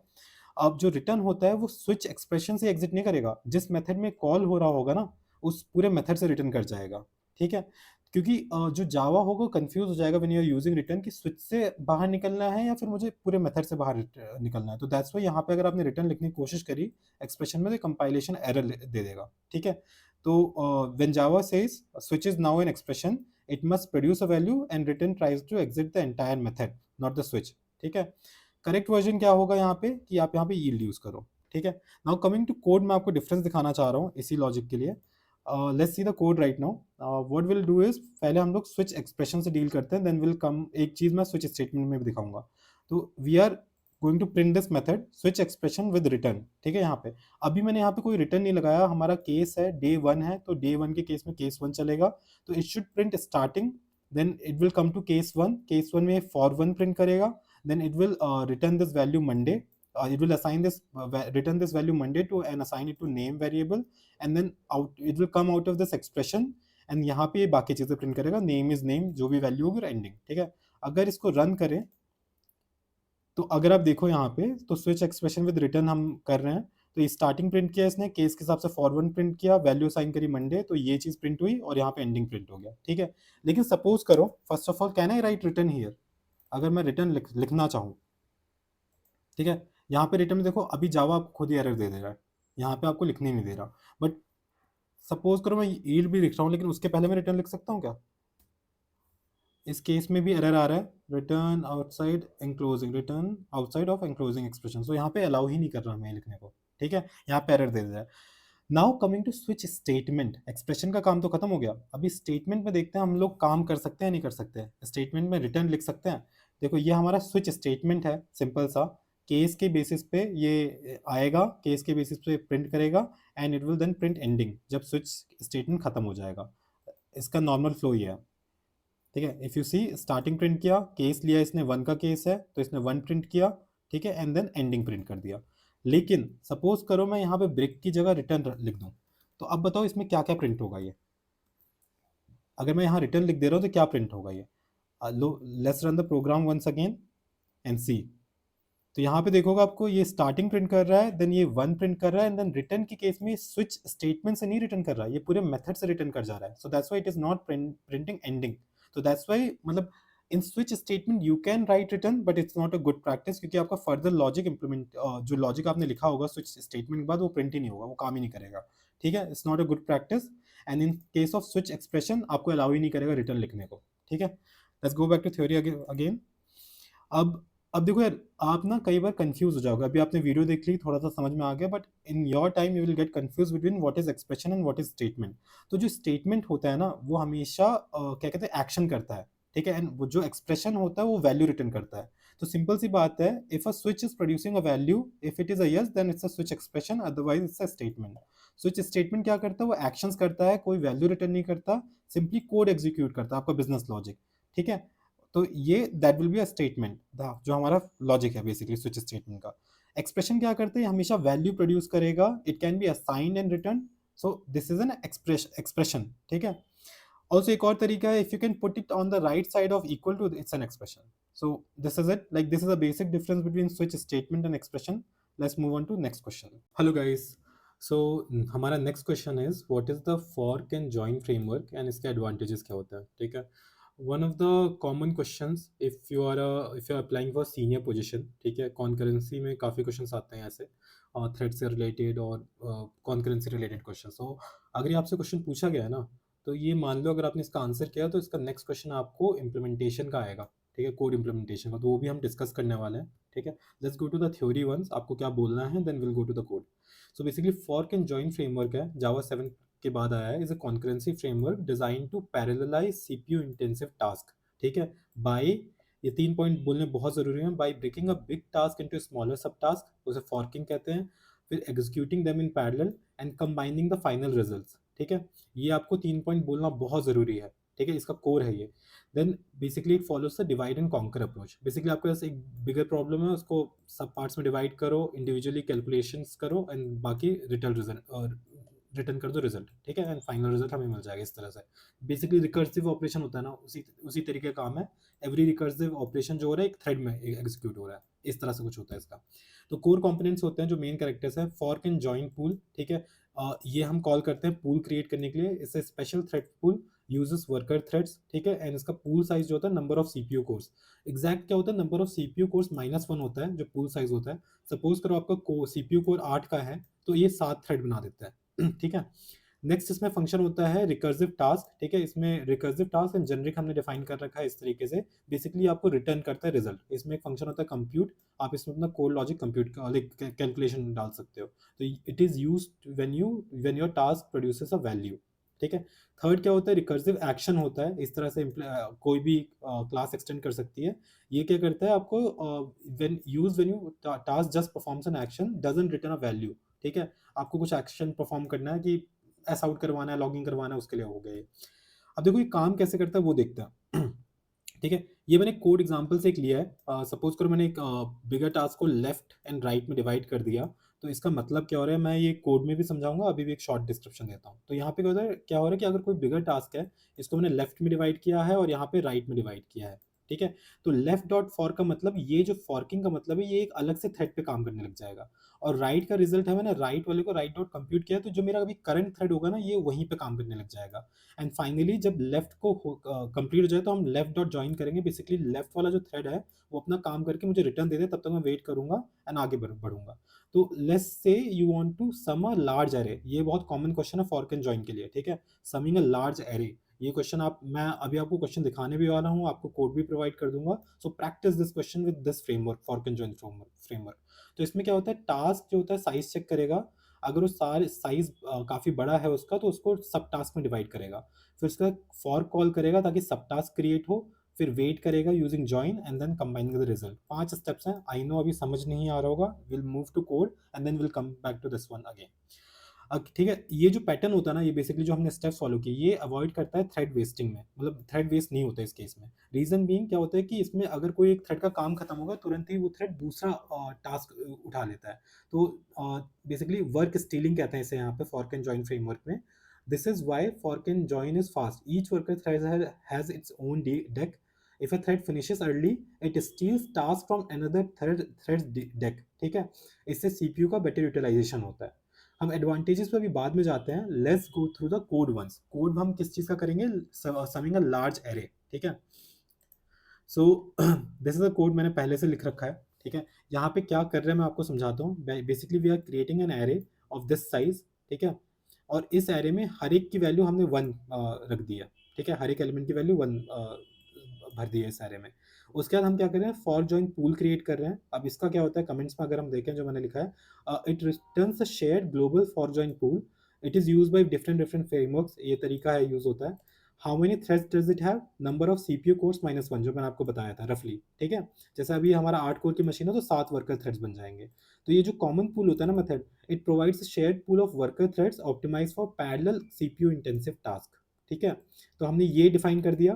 फिर हमने इसके एक सम टास्क बनाया। सम टास्क हमारा class है जिसमें हम कैलकुलेशंस करेंगे और इसमें और देखो यहाँ पे हमने एक्सटेंड कर रखा है रिकर्सिव टास्क, ठीक है। ये बेसिकली क्या करता है, हमें वैल्यू रिटर्न करता है आफ्टर फाइनल कंप्यूटेशन। तो सम टास्क का हमने ऑब्जेक्ट बनाया। ये क्या चीज़ है ये देख लेते हैं। This creates a root task of the fork join tree. This is just a task definition execution नहीं हुआ है, हमने बस डिफाइन किया, एक ऑब्जेक्ट डिफाइन कर दिया उसी तरीके से। Now coming to this one, अब यहाँ पे हमारा मेन काम हो रहा है पूल डॉट इन्वोक से। पूल डॉट इन्वोक हमने किया है, पूल डॉट इन्वोक, उसमें टास्क डाला है कौन सा काम करना है, ठीक है, ये काम करना है। तो submits the task to the fork join pool, ठीक है, starts execution and it blocks the calling thread. जब तक ये काम होगा नहीं ना, तब तक हमारा जो मेन थ्रेड का एग्जीक्यूशन है वो ब्लॉक रहेगा। And after that it returns the final computated result, ठीक है। Now let's come to some task, जो हमारा टास्क कर रहा है क्रिएट। सम टास्क क्या कर रहा है, it extends the recursive task method, ठीक है। Recursive task sorry abstract class है, ठीक है। और ये क्या करता है, यहाँ पे थ्रेशोल्ड डिफाइन है, यहाँ पे एक एरे डिफाइन है इसके कंस्ट्रक्टर में, स्टार्ट एंड एंड। तो बेसिकली ये एक एरे ले रहा है, उसका स्टार्टिंग एंड एंडिंग ले रहा है। और थ्रेशोल्ड इसमें क्या है मैं अभी आपको बताऊंगा। थ्रेशोल्ड इज बेसिकली इसके बियॉन्ड अगर एलिमेंट्स जा रहे हैं तो हम सेम ही थ्रेड में काम करेंगे, लेकिन अगर इससे ऊपर एलिमेंट्स है तो हम उसको अलग थ्रेड बना देंगे उसके लिए। ये हम अभी कंप्यूट मेथड में देखते हैं। So if you come to compute method, अब यहाँ पे देखो, अगर स्टार्ट एंड एंड के बीच में, हमारे स्टार्ट और एंड क्या इंडाइसिस है, ठीक है। अगर स्टार्ट और एंड के बीच में उनका डिफरेंस जो है 1000 से कम है, हमारा 1000 थ्रेशोल्ड है, तो हम यहीं पे उनका समेशन कर देंगे, ठीक है। अदरवाइज हम क्या करेंगे, इसका मिड कैलकुलेट करेंगे स्टार्ट और एंड का। हम एक लेफ्ट टास्क डिफाइन करेंगे, राइट टास्क डिफाइन करेंगे, सम टास्क टाइप का, जिसमें एरे स्टार्ट एंड मिड डाल रहे हैं, मिड एंड एंड डाल रहे हैं। फिर हम जो लेफ्ट टास्क है उसको फॉर्क कर दे रहे हैं, basically it creates a new thread parallel execution के लिए। और जो राइट वाला है उसको हम सेम उसमें कंप्यूटेशन कर रहे हैं, सेम हमारा जो करंट थ्रेड चल रहा होगा। फिर हम लेफ्ट रिजल्ट के लिए वेट कर रहे हैं, लेफ्ट टास्क को ज्वाइन करके, एंड फाइनली जब लेफ्ट रिजल्ट भी आ जा रहा है तो हम फाइनल रिजल्ट भेज दे रहे हैं। तो this is a whole execution of summing a large array using fork and join framework, ठीक है। अगर मैं थोड़ा सा एक दो चीज़ें और दिखा दूँ, तो बेसिकली काम क्या हो रहा है यहाँ पे, रिकर्जन की तरह हो रहा है काम। जैसे सम टास्क हुआ, ये लेफ्ट में गया, ये राइट में गया, ठीक है। अगेन इसको फर्दर डिवाइड किया, क्योंकि ये क्या कहते हैं, थ्रेशोल्ड से ज़्यादा की वैल्यू है, स्टार्ट माइनस एंड, अभी 1000 से ज़्यादा गया, फिर से डिवाइड होगा, फर्दर डिवाइड होगा ये, ठीक है। और जो लेफ्ट वाला टास्क है ना, हमेशा ये लेफ्ट वाला टास्क हमारा, ये वाला टास्क, ये हमेशा एक नए थ्रेड में चला जा रहा है, ठीक है। और जब यहाँ से ये थ्रेड से कैलकुलेशन करके लाएगा और इसका तो सेम थ्रेड में हो जाएगा राइट का, तो यहाँ से रिटर्न कर देंगे रिजल्ट, ठीक है, ऐसे रिटर्न करेंगे रिजल्ट, और यहाँ से ये करेगा रिटर्न, ठीक है। और इस तरह से हमें फाइनल रिजल्ट मिल जाएगा पैरेलल एग्जीक्यूशन के साथ, ठीक है। Coming back to theory now, तो देखो ये वर्किंग हमने देख ली, ये चीज़ देख लिया। Now coming to advantages, basically efficient CPU utilization है, design for multi core processor, threads are almost never idle, क्योंकि जैसे एक थ्रेड खाली होता है दूसरे थ्रेड का काम उठा लेता है। ऑटोमेटिक लोड बैलेंसिंग है, वर्क स्टीलिंग इंश्योर्स टास्क का evenly distributed, no manual thread thread coordination, ठीक है। किसी एक थ्रेड को दूसरे थ्रेड के लिए वेट ऐसे अलग से करवाने की जरूरत नहीं है, वो अपने आप काम करते हैं, लेकिन अगर एक खाली है तो वो काम उठा लेता है। Simplifies parallel programming, you focus on splitting the logic, framework बाकी सारी चीज़ें हैंडल करता है। This is useful for join framework, useful for जब बहुत बड़े काम हो, हमारे पास बड़े डेटा का प्रोसेसिंग करना हो, एरे प्रोसेसिंग है, रिकर्सिव एल्गोरिदम है, ट्री ग्राफ ट्रेवर्सल है, पैरेलल सर्च एंड सॉर्टिंग है, ठीक है। And it has a lower overhead than traditional threads, because it reuses the worker threads, ठीक है, कोई खाली नहीं बैठा। और हमारा ये अवॉइड करता है frequent thread creation and destruction, ठीक है। इसमें आप बहुत सिंपल तरीके से एक शॉर्टकट याद कर सकते हो। कोई बिग प्रॉब्लम है उसको स्मॉल प्रॉब्लम्स में डिवाइड करो, solve in parallel and combine the results. This is fork and join. And coming to the execution of flow of code, जो अभी हमने देखा था, मेन थ्रेड से हमने रूट टास्क सबमिट किया, तब तक मेन थ्रेड वेट कर रहा है, और वर्कर थ्रेड अपना काम करना शुरू करते हैं, वो टास्क को स्प्लिट करते हैं, सब टास्क को फॉर करते हैं, अगर खाली बैठे हैं तो काम दूसरे थ्रेड का उठा लेते हैं, कंप्यूट करते हैं, और फाइनली रिजल्ट ज्वाइन करते हैं। उसके बाद मेन थ्रेड फिर से चलता है जब वो अनब्लॉक होता है, gets the final result. So this is it for fork and join framework, I hope it helps, ठीक है।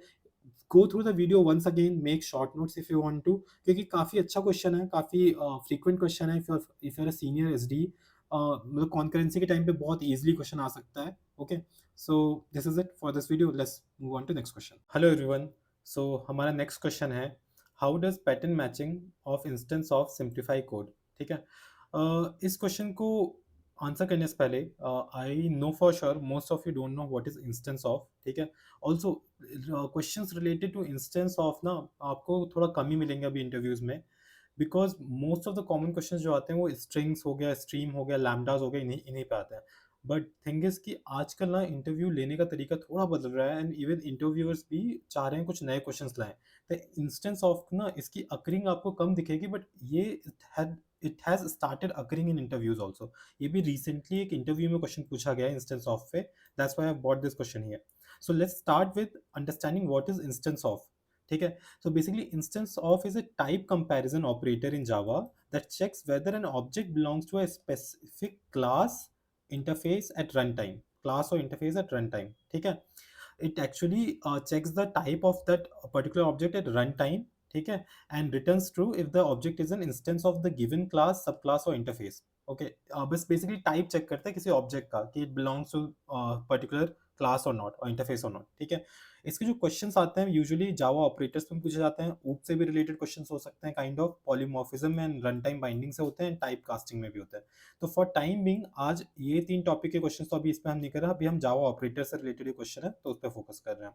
सो let's go to answering this question. ठीक है, पहले मैं आपको बताता हूँ पुराने तरीके बिफोर जावा 16, जावा 16 से पहले इंस्टेंस ऑफ यूज कैसे होता था। तो अगर आप ये ब्लॉक देखोगे यहाँ पे क्या हो रहा है कि if object instance of string है तो हम ऑब्जेक्ट को फिर कास्टिंग कर रहे हैं स्ट्रिंग में एंड देन हम उसका लेंथ निकाल रहे हैं। तो बेसिकली यहाँ चेक कर रहा है कि if the object is a instance of string तो टाइप कास्ट कर दो उस ऑब्जेक्ट को स्ट्रिंग में एंड देन उसका लेंथ निकाल पाओ। ठीक है, तो यहाँ पे वही हो रहा है। व्हाट्स हैपनिंग है, first you check the type then you cast it manually. ठीक है, पहले हम ऐसे करते थे, लेकिन पैटर्न मैचिंग जब आया है, ठीक है, इंस्टेंस ऑफ के लिए, तो पैटर्न मैचिंग में क्या हुआ है, आप ये कोड ब्लॉक देखोगे, if object is instance of string s then find the length of that object. ठीक है, यहाँ पे हमने क्या किया, हमने चेक भी किया है टाइप और साथ में उसको कास्टिंग भी साथ में कर दी यहाँ पे स्ट्रिंग एस लिख के। तो यहाँ पे सिंप्लीफाई क्या हो गया इस पूरे पैटर्न मैचिंग की वजह से कि इसमें कोई मैनुअल कास्टिंग नहीं करनी पड़ी। ये जो एक्स्ट्रा लाइन हम लिख रहे थे ना बार बार, इसको हमें लिखना नहीं पड़ रहा। ठीक है, पहले हम ऐसे लिखते थे, अब ये जो कास्टिंग है उसी एक लाइन में हो जा रहा है जब हम उसका टाइप चेक करते हैं। ठीक है, type plus variable is in one step, you don't check the type, you extract it safely, or you can also say if this object is a string then give me a string called s। ठीक है, simple is that. अगर ये object string है यहाँ पे नए तरीके में पैटर्न मैचिंग में, तो मुझे इसका स्ट्रिंग दे दो इसी ऑब्जेक्ट का। ठीक है, कास्ट करके दे दो। Scope is smart, no surprises. ठीक है, आप ये बहुत सिंपल सी बात है कि आप जो स्ट्रिंग बना रहे हो इस ऑब्जेक्ट से वो वैलिड रहेगा बस उसी स्कोप में, मेथड के स्कोप में। ठीक है, और इस ब्लॉक में वैलिड रहेगा, उसके बाहर एक्सेसिबल नहीं रहेगा कि ये ऑब्जेक्ट स्ट्रिंग में कास्ट होकर बाहर भी यूज कर पाओ, ऐसा नहीं होगा, वो बस उसी ब्लॉक में एक्सेसिबल रहेगा। और नेक्स्ट चीज क्या हुआ, इसमें क्लीनर लॉजिक हो गया इन रियल कोड। लाइक पहले आपको एक्स्ट्रा कोड लिखना पड़ रहा था, अब वो बहुत सिंपल सा कोड कम हो गया, एक लाइन। ठीक है, अगर आपको याद रखना है तो बेसिकली पुराने वाले ओल्ड इंस्टेंस ऑफ में check first and cast later, but new में क्या होता है check and cast together safely. ठीक है, नाउ आपको ये समझ में तो आ गया अभी। ठीक है, पैटर्न मैचिंग का फायदा क्या हुआ इंस्टेंस ऑफ के लिए, इसने सिंप्लीफाई कैसे किया, हमने यहाँ आंसर कर दिया ये 4 पॉइंट। ठीक है, बट आपको इंटरव्यूअर को आंसर कैसे करना है, व्हाट इज ही एक्सपेक्टिंग। अगर तुम्हें एग्जांपल्स तो तुम बता दोगे ये बता के कि पुराना ऐसे यूज होता था, नए में हमने ऐसे कर दिया है, लेकिन एक स्टेटमेंट में अगर आंसर करना है तो you can simply use these 4 sentences, combination इनका यूज कर लो। Pattern matching for instance of simplifies code by combining the type check and cast into a single step. ठीक है, combining the type check and cast into a single step, ये important है बोलना। Earlier, we had to first check the type and then explicitly cast the object, which added boilerplate code and risk of errors. ठीक है, with pattern matching, Java automatically casts the object and binds it to a variable if the check succeeds. ठीक है, and this reduces code, improves readability and makes runtime handling safer. So अगर ये आप ये sentence बोल देते हो ना कुछ मिक्स करके, तो ये काफी अच्छा आंसर बन जाएगा आपके लिए। With the example you have to show these examples as well कि पुराना कैसे यूज होता था और नया कैसे काम करता है। And just one more point कि इंटरव्यूअर्स देख क्या रहा होता है इन क्वेश्चंस में, basically he wants to understand why it exist. तो आप इंस्टेंस ऑफ बता दो होता क्या है, ठीक है, उसका काम क्या है, then you have to explain clearly not academically. ठीक है, आपको पूरा अच्छे से समझाना है विद एग्जांपल्स। एंड उसके बाद do you know how it improve the safety and readability. तो आप वो एग्जांपल बताओगे, एग्जांपल में समझा दोगे कि किस तरह से उसका मतलब वो एक्स्ट्रा लाइन ऑफ कोड हट रहा है and how readability has improved. ठीक है। अगर आप आंसर कर रहे हो इस तरह के क्वेश्चंस में, आपको बताने की बॉयलर प्लेट कोड हट गया है, कास्टिंग यूज हो रही है, कास्टिंग किस तरह से वर्क कर रहा है, इंस्टेंस ऑफ के लिए खासकर रीडेबिलिटी इंप्रूव हुई है एंड सेफ्टी कैसे हुई है। ठीक है, आपको ये आंसर करोगे, आपको इस क्वेश्चन के लिए आराम से फुल मार्क्स मिल जाने हैं।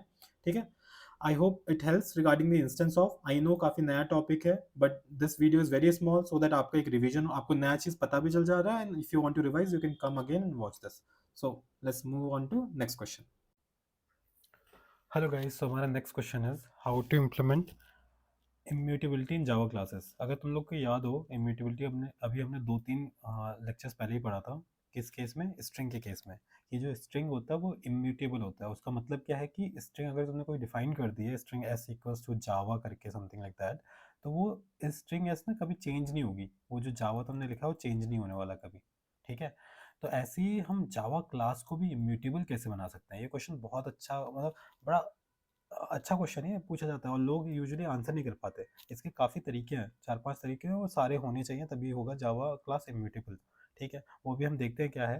Basically to make a class immutable you ensure that once the class is created its state can not change, state can never change. ठीक है, अब इसको करने के तरीके क्या है, 5-6 स्टेप्स हैं, वो देखते हैं हम। ठीक है, और सारे स्टेप्स इंपॉर्टेंट है, ये ध्यान रखना। ठीक है, first of all declare the class as final so nobody can subclass it and sneak in mutators. देख, बेसिकली तुम जब कोई क्लास क्रिएट कर रहे हो पर्सन, ठीक है, सपोज करो, तो इसको फाइनल बनाओ ताकि कोई इसको सब क्लास ना कर सके। ठीक है, इसको एक्सटेंड ना कर सके, एक्सटेंड कर देगा तो फिर इसकी चीज़ें भी चेंज कर सकता है, फील्ड वील्ड। सेकेंड पॉइंट इज कि make all fields private and final. ठीक है, this ensures no one can access your fields directly। First of all कोई एक्सेस नहीं कर सकता, और also once assign in the constructor the fields can never change because of final. ये ध्यान रखो। ठीक है, ये रीजन है। सेकेंड पॉइंट समझ में आ गया, make all fields private and final. अब third point is initialize all fields by constructor. जो इनिशियलाइजेशन का काम है ना, कंस्ट्रक्टर के अलावा कहीं होना नहीं चाहिए। No setters, not just this once mutations, constructor one shot. ठीक है, कंस्ट्रक्टर में इनिशियलाइज करो, इसमें गेटर सेटर्स नहीं होने, और सेटर्स नहीं होने चाहिए, सॉरी। इसमें फिर वही फोर्थ पॉइंट आ गया, do not provide any setters. क्यों? अगर तुमने सेटर प्रोवाइड कर दिया, सपोज करो नेम डिफाइन कर रखा है, तो सेट नेम डिफाइन कर, तो नेम चेंज हो सकता है ना सेट नेम कॉल करके यूजिंग दैट सेटर, तो सेटर नहीं होना चाहिए इस क्लास में। Fifth point is for mutable fields. अगर तुम्हारी क्लास में कोई म्यूटेबल फील्ड है, दैट इज जावा डेट वाला, date, list, map, custom objects, ठीक है, दैट आर नॉट इम्यूटेबल, उनको, उनका हमें स्टेट प्रोटेक्ट करना होगा। तो उसके लिए हमें क्या यूज़ करना है, डिफेंसिव कॉपीइंग बनानी है। सपोज करो, एग्जांपल देखो यहाँ पे, एक लिस्ट ऑफ स्ट्रिंग बनाई है स्किल्स की। ठीक है, नाम दिया लिस्ट ऑफ स्ट्रिंग्स को, इसको हमने कंस्ट्रक्टर में असाइन कर दिया इनिशियली, ठीक है, कंस्ट्रक्टर में असाइन कर दिया। लेकिन यहाँ पे जब गेट स्किल्स कॉल हो रहा है तो हम इसकी कॉपी सेंड कर रहे हैं, न्यू एरे लिस्ट करके यहाँ पे कॉपी करके सेंड कर रहे हैं, ना कि हम स्किल्स को सेंड कर रहे हैं। ठीक है, ये ध्यान रखना, क्योंकि अगर बाई चांस हमने स्किल्स को यहाँ पे सेंड कर दिया तो कोई भी इसको चेंज कर सकता है, तो यहाँ पे हमारे पंगे हो जाएंगे, इम्यूटेबल क्लास नहीं रह जाएगी वो।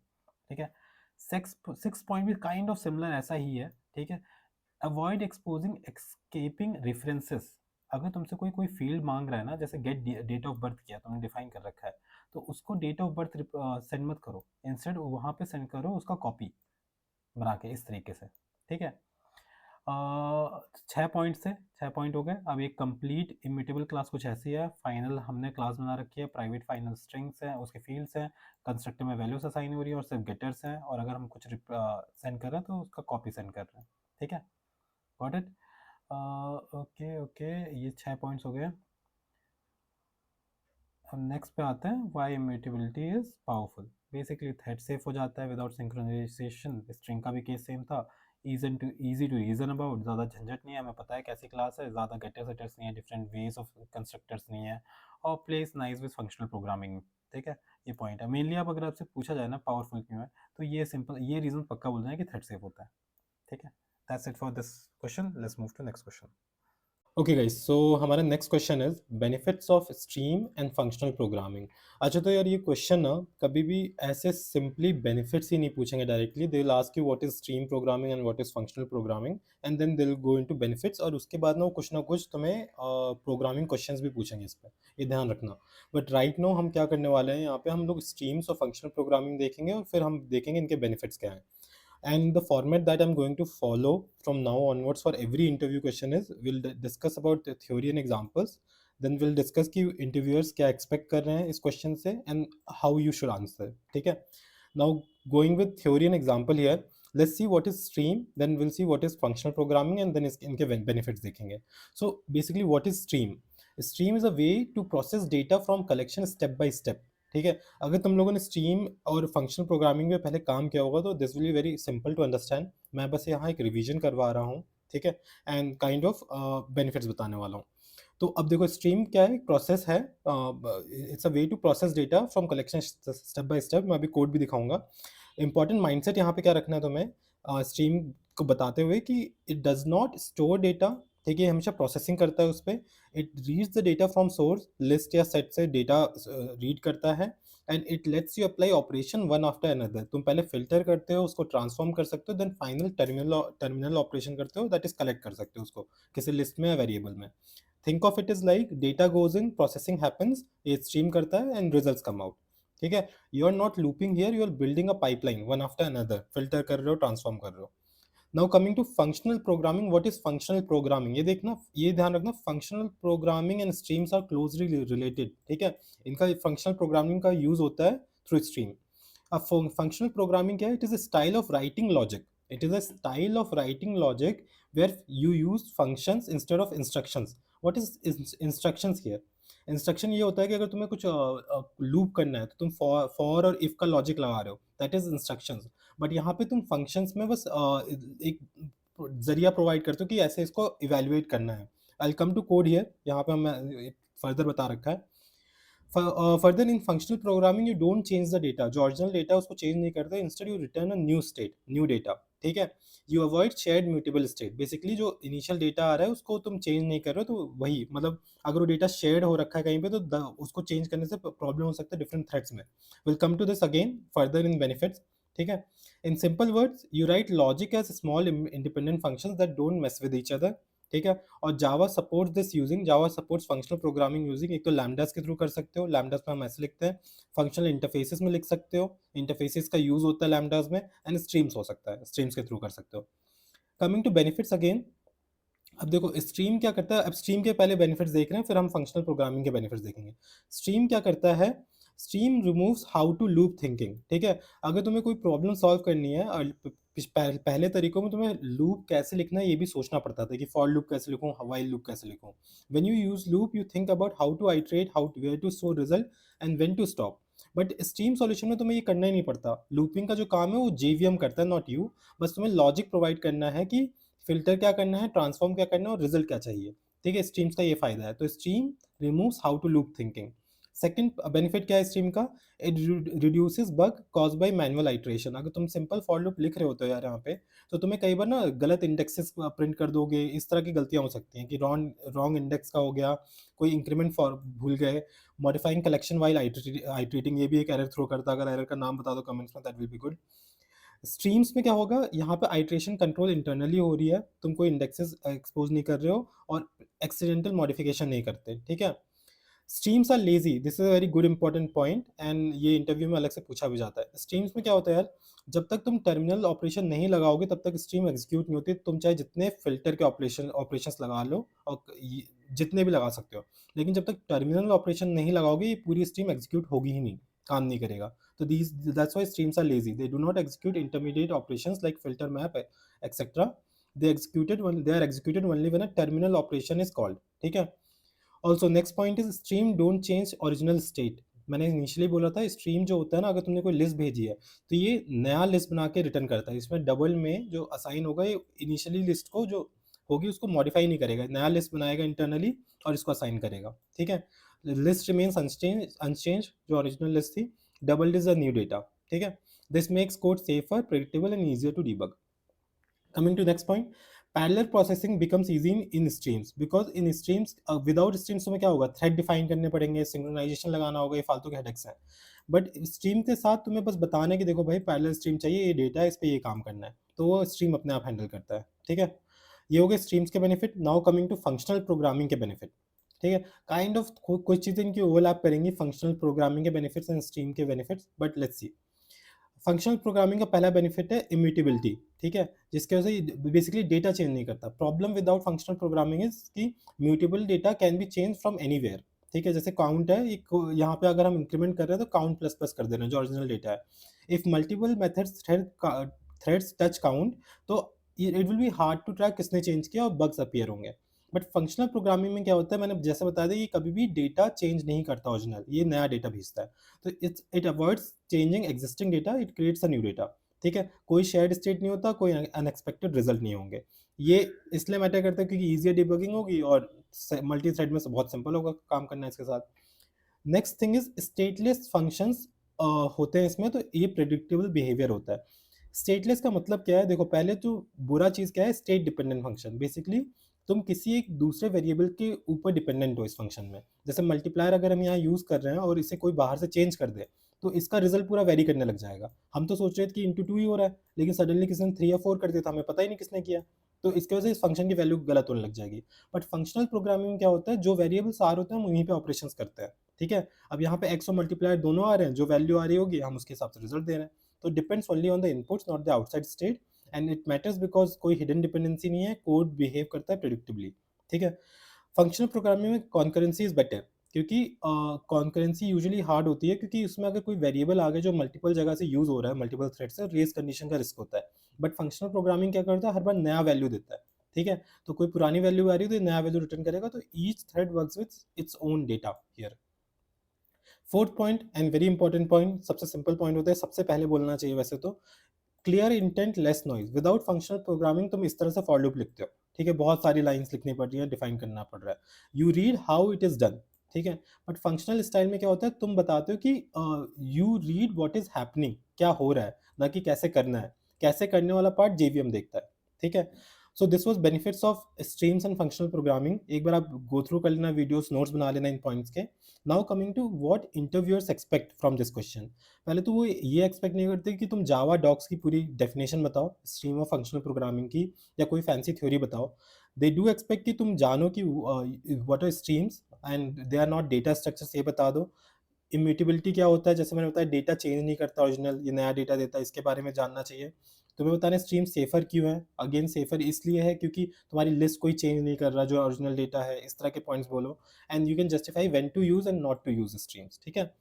हाउ यू शुड आंसर, तो बेसिकली इस तरह का कुछ डेफिनेशन तुम्हें बोलना चाहिए जिसमें कुछ ये पॉइंट्स जरूर होने चाहिए, जैसे stream provides a declarative way to process collections using functional programming concepts like lambdas and immutability.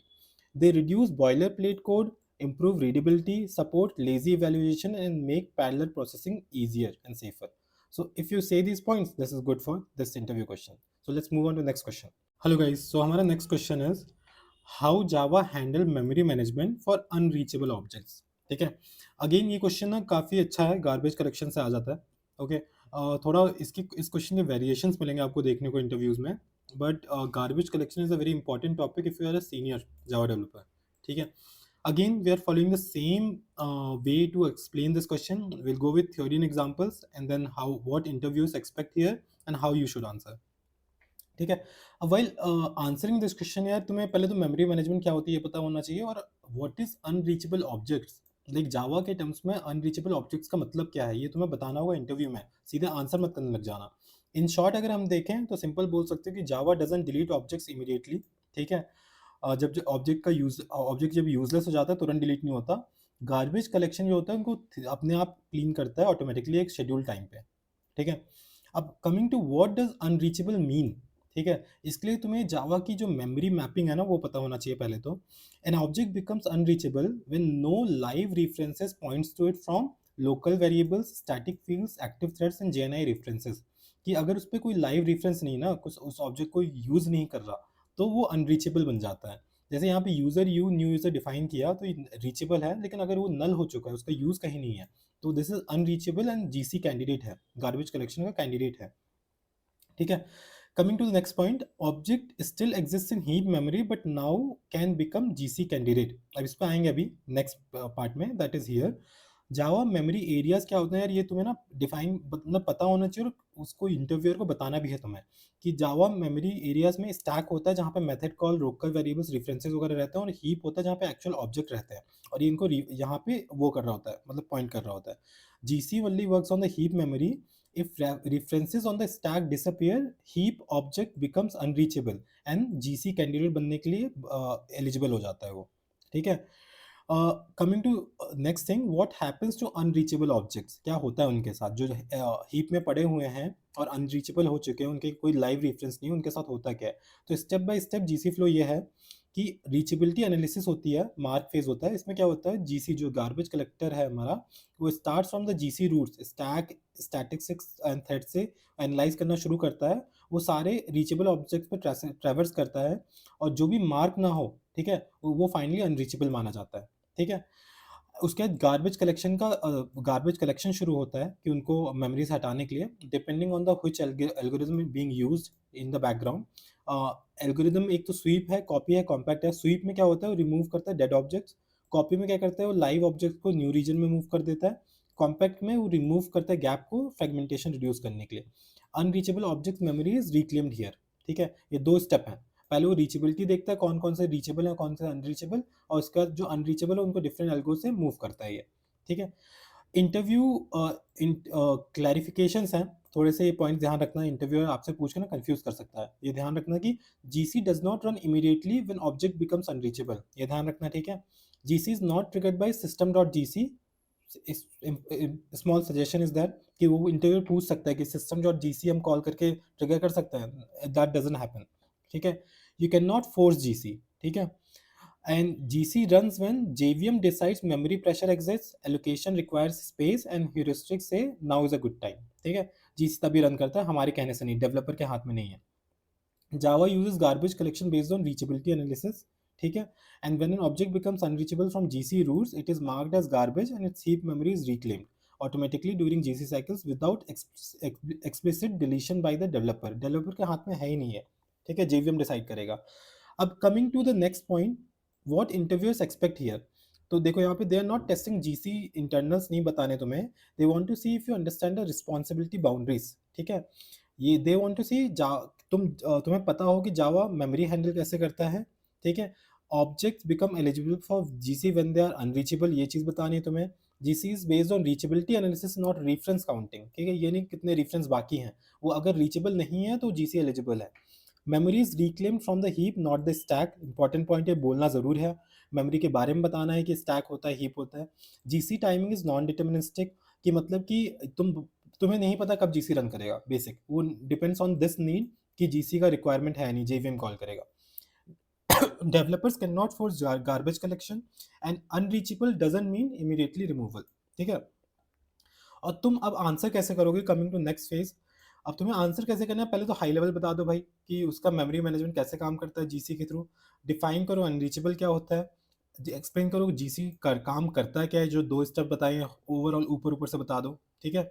उसके बाद क्लोज विद द लिमिटेशन कि GC timing is non deterministic and can not be forced by the developer, ठीक है। Remember this point कि तुम्हें कुछ इस तरह से आंसर करना है यूजिंग दीज टर्म्स, ठीक है। GC handles memory management for unreachable objects using garbage collection. Technical terms use करने बहुत ज़रूरी हैं। And when an object is no longer reachable from GC roots, it becomes eligible for GC.